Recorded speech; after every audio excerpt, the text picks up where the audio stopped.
संतुष्ट थे। दिन जैन मास्टर ने अपनी उस शिष्य को एक बहुत ही महत्वपूर्ण काम। कुछ लोग जीवन में बहुत बोलते हैं, वो कभी भी शांत बैठ ही नहीं सकते। उनके जुबान हमेशा चलती ही रहती हैं। वह हर वक्त कुछ ना कुछ बकबक करते ही रहते हैं और वो अपने आप को बहुत ही बुद्धिमान समझते हैं।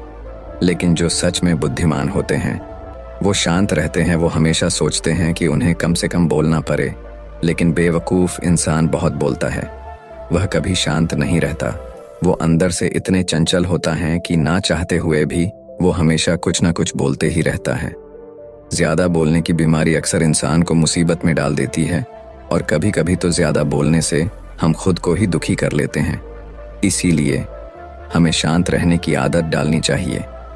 एक बार की बात है, पुराने जापान के सबसे बड़ी और प्रसिद्ध बौद्ध मठ में एक जवान बौद्ध भिक्षु रहता था, जो कि उस समय के सबसे विख्यात और सम्मानित जैन मास्टर का शिष्य था।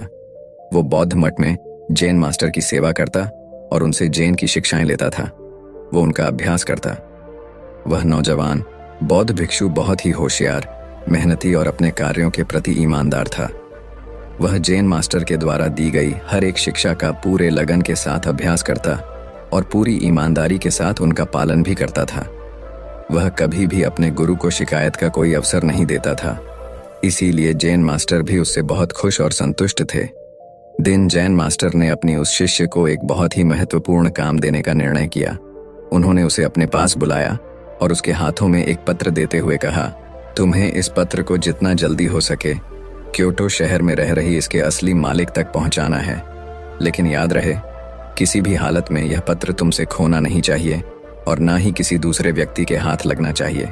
इस पत्र का जल्द से जल्द इसकी सही मालिक तक पहुंचना आवश्यक है, क्योंकि इसमें हजारों लोगों की जिंदगी और मौत का सवाल है। मास्टर का आदेश मिलते ही वह बिना एक क्षण गंवाए अपने काम में लग गया। उसने रास्ते के लिए भोजन लिया, अपनी तलवार उठाई और घोड़े पर सवार होकर निकल पड़ा। पत्र को उसके मालिक तक पहुंचाने के लिए वह अपने घोड़े को तब तक तेजी से दौड़ता रहा जब तक वह एक बड़ी सी नदी के किनारे नहीं पहुंच गया, जिसे पार करने के लिए एक संकरा सा पुल बना हुआ था। उस पुल के दूसरी तरफ एक समुराई योद्धा अपनी तलवार लिए हुए, जिसने पहले 100 लोगों से युद्ध करने की कसम खा रखी थी। जो उस पुल को पार करेंगे उसको उससे लड़ाई करना ही पड़ता। अब तक मैं वहां से गुजरने वाले 99 लोगों से युद्ध करके उन्हें मौत के घाट उतार चुका था और अब वे यहाँ से गुजरने वाले आखिरी 100वें व्यक्ति का बड़ी ही बेसब्री से इंतजार कर रहा था, जिसे युद्ध में मौत की नींद सुलाकर वे अपनी प्रतिज्ञा पूरी कर सके। जैसे ही उस नौजवान बौद्ध भिक्षु का घोड़ा उस पुल पर चलता है, सामुराई अपनी गरजती हुई आवाज में बोलता है, तुमने पुल पर कदम रख दिया है, इसीलिए अब तुम्हें मुझसे युद्ध करना होगा। अपनी तलवार निकालते हुए वह चिल्लाया, मरने के लिए तैयार हो जाओ। अपनी मौत को अपनी तरफ आता देख वह बौद्ध भिक्षु अंदर ही अंदर बहुत डर गया। लेकिन तभी उसे अपने गुरु की बात याद आती है कि पत्र बहुत महत्वपूर्ण है। यह किसी दूसरे व्यक्ति के हाथ नहीं लगना चाहिए। वह समुराई से पत्र की महत्ता के बारे में बताता है और उससे प्रार्थना करता है कि वह उसे उस पत्र को उसके गुरु तक वापस पहुंचा देने दे, और वह वचन देता है कि पत्र वापस करने के बाद वह जरूर उससे युद्ध करने वापस आएगा। वह उस समय उसकी बात मान लेता है और उसे वापस जाने देता है। वह पूरे रास्ते भर उस पुल पर हुई घटना के बारे में सोचते सोचते वो कब आश्रम पहुंच जाता है उसे पता ही नहीं चलता। आश्रम पहुंचते ही उन्हें तुरंत जैन मास्टर के पास जाता है और उन्हें सारी घटना के सुनाता है कि इस उम्मीद में कि मास्टर उसकी मदद करेंगे।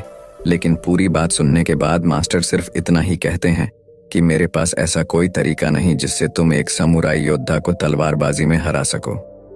इसीलिए तुम्हारी मौत निश्चित है, लेकिन हाँ, मैं तुम्हें मृत्यु का सामना करने का सबसे अच्छा तरीका जरूर बता सकता हूँ। जब तुम उस पुल पर पहुंचो तो अपनी तलवार को अपने सर के ऊपर उठाना और अपनी आंख बंद कर लेना और पूरी शांति के साथ खड़ीढ़े होकर इंतजार करना। जब तुम्हें महसूस हो कि कुछ ठंडी चीज तुम्हारी खोपड़ी को छू रही है, तो यही तुम्हारी मृत्यु होगी। इसके बाद वह नौजवान बौद्ध भिक्षु दोबारा अपने सफर पर निकल पड़ता है। इस बार वो अपनी मौत का सामना करने के लिए पूरी तरह से तैयार था। इस बार ना तो उसके अंदर कोई घबराहट थी और ना ही किसी प्रकार का डर। जब वह उस पुल पर पहुंचता है जहां सामुराई उसका इंतजार कर रहा था, तो वह ठीक वैसा ही करता है जैसा मास्टर ने उससे कहा था। फिर वह अपने दोनों हाथों से तलवार को सिर के ऊपर उठाता है और आंख बंद करके मौत के ठंडे तलवार का इंतजार करने लगता है। जब समुराई उस नौजवान बौद्ध भिक्षु को ऐसी अवस्था में देखता है तो मैं समझ जाता है कि जरूर यह भिक्षु जरूर किसी सच्चे महान गुरु से मिलकर आया है, क्योंकि उसने आज से पहले आंख बंद किए हुए तलवारबाजी की ऐसी मुद्रा और लड़ाई से पहले चेहरे पर इतनी शांति कभी नहीं देखी थी। उसने ध्यान से देखा, उसके चेहरे पर ना तो मौत का डर था और ना ही किसी प्रकार की कोई घबराहट। उसने अपनी तलवार नीचे रख दी और अपने घुटनों पर बैठकर हाथ जोड़कर कहने लगा, हे महान गुरु, मुझे मेरे इस मूर्खतापूर्ण दुस्साहस के लिए माफ करे और अपना शिष्य बनाए, ताकि मैं आपसे अद्भुत तलवारबाजी की कला सीख सकूं। मुझे क्षमा करें, मेरे से गलती हो गई। मेरे अंदर लड़ने की हिम्मत है, लेकिन शांत रहने की नहीं। आप मुझे शांत रहना सिखाइए। दोस्तों, वह बौद्ध भिक्षु हम हैं और वो लारकू वीर हमारे जीवन की सबसे विकट समस्या। कई बार हम ऐसी स्थिति में फंस जाते हैं जहां से बाहर निकलने का हमें कोई रास्ता नजर नहीं आता। तब ऐसी परिस्थिति में हमें खुद को पूरी तरह से शांत रखने की जरूरत होती है। सोचिए, अगर उस जवान भिक्षु ने उसके सामने अपने प्राणों की भीख मांगी होती या उसके सामने रोया होता, तो बहुत बड़ी संभावना थी कि समुराई उस पर हंसता और अगले कुछ ही पलों में उसे टुकड़ों में काट देता।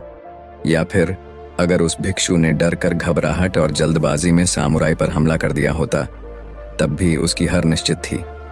लेकिन उस नौजवान ने इतनी शांति और स्थिरता के साथ उस समुराई का सामना किया और इतने उच्च कोटि के आदर्श जिनका परिचय दिया कि उस समय वो उस समय से भी बेहतर हो गया और परिणाम स्वरूप उसके सामने चुप हो गया, क्योंकि एक समुराई होने की वजह से उसने तुरंत यह महसूस कर लिया कि उसका सामना उससे भी अधिक जैन का अभ्यास करने वाला है। इसीलिए कहते हैं, शांत रहना सीखो, चाहे परिस्थितियां कितनी भी खराब क्यों ना हो। इस नौजवान की कहानी को याद रखना और जब भी कोई मुसीबत रूपी समुराई आपके सामने आए तो अपनी आंखें बंद करो और शांत हो जाओ।